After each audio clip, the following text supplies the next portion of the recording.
Vous avez été le lauréat du trophée du PDG Digital en 2015.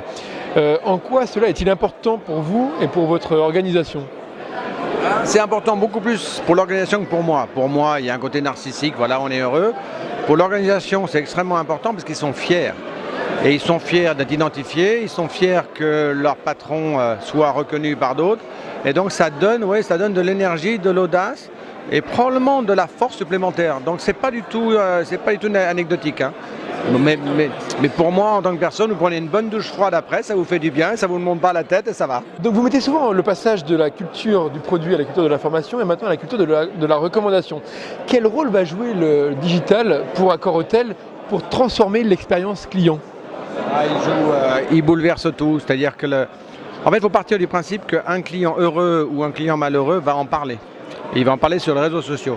Et les réseaux sociaux, c'est en fait une caisse de résonance. Ça va démultiplier ce que va dire la personne. S'il le dit en bien, c'est formidable.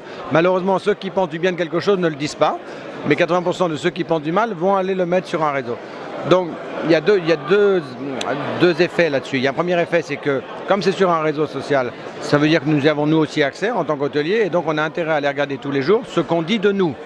Parce qu'au moins corriger les erreurs pour que le prochain client n'ait pas la même mésaventure. La deuxième chose, c'est que d'autres clients ne viendront pas parce qu'ils vont faire confiance à ce qui s'est passé et donc il va falloir aussi qu'on aille chercher ces autres clients pour leur dire que l'erreur a été gommée.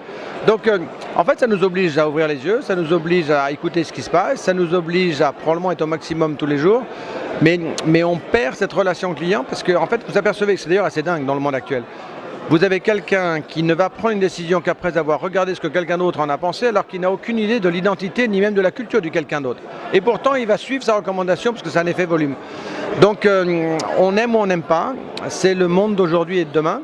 Et donc, c'est pour ça que je dis qu'on est rentré dans l'économie de la recommandation. Vous, moi, les gens qui sont ici, 80% d'entre eux ne vont jamais réserver un hôtel sans avoir été regardés d'abord sur TripAdvisor ou sur Booking ce qu'on pense de l'hôtel.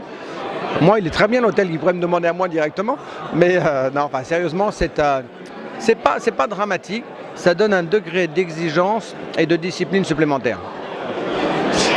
Quel rôle va jouer le DRH pour Accor Hôtel pour favoriser l'innovation en interne, car elle est importante pour accompagner la transformation digitale, et aussi transformer l'expérience client, ou l'expérience collaborateur d'ailleurs, parce qu'il y a beaucoup de collaborateurs chez Accor Hôtel. Alors quel rôle va jouer le DRH dans cette transformation ? Nous déjà, le DRH, on a changé son titre, ça s'appelle la direction des talents et culture. On a voulu mettre talent dedans. Le rôle primordial, c'est qu'il doit absolument embarquer tout le monde dans l'organisation. Et non seulement on doit embarquer les clients, mais d'abord on doit embarquer les collaborateurs. Et donc pour les embarquer, il faut leur expliquer pourquoi on doit changer de mode de culture, pourquoi on doit changer de processus, pourquoi on doit changer d'organisation. Parce que ce monde qui est en face de nous, qui est le monde digital, est un monde qui, je l'ai dit tout à l'heure, qui est une organisation horizontale. Ça veut dire qu'il n'y a pas de rapport de force.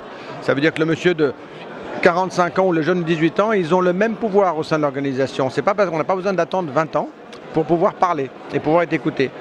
Et donc je voudrais que le monde chez moi, ceux qui ont attendu 20 ans, fassent confiance aux gens qui sont là que depuis 3 ans pour leur donner à peu près la même autorité que celle dont ils ont bénéficié 20 ans après. Donc si on n'arrive pas à faire ça, on n'arrivera pas à s'adapter au monde de demain. Et sans que j'enlève des privilèges ni à l'un ni à l'autre, c'est juste qu'on ait envie de s'écouter et de faire confiance. Le mot talent et culture prend tout son sens. Oui, ça prend tout son sens, ça va prendre du temps parce que pour pouvoir faire ça, il faut une méthodologie, il faut des rails, mais parce qu'il faut beaucoup de pédagogie, parce que les gens ne comprennent pas pourquoi est-ce qu'on leur enlève quand même quelque chose qu'ils ont attendu pendant si longtemps. Et le jeune, si je ne lui donne pas, il partira. Il ne restera pas avec moi. Donc, comme moi, j'ai envie qu'il vienne avec moi pour tenter l'aventure. Mais là aussi, je ne suis pas tellement inquiet. Il faut juste que je sois extrêmement adroit pour qu'on reconnaisse les qualités de l'un et de l'autre. Vous savez, les millennials, vous d'ailleurs, hein, vous avez un truc qui est absolument colossal, c'est que vous lisez le monde de demain beaucoup plus facilement que moi. Vous avez une très bonne anticipation des besoins des gens dans la rue. Moi, j'ai probablement un peu plus de sagesse et d'expérience que vous. Si on arrive à faire ensemble que tout ça s'additionne, franchement, c'est assez bon. Hein. Thibaut, d'accord.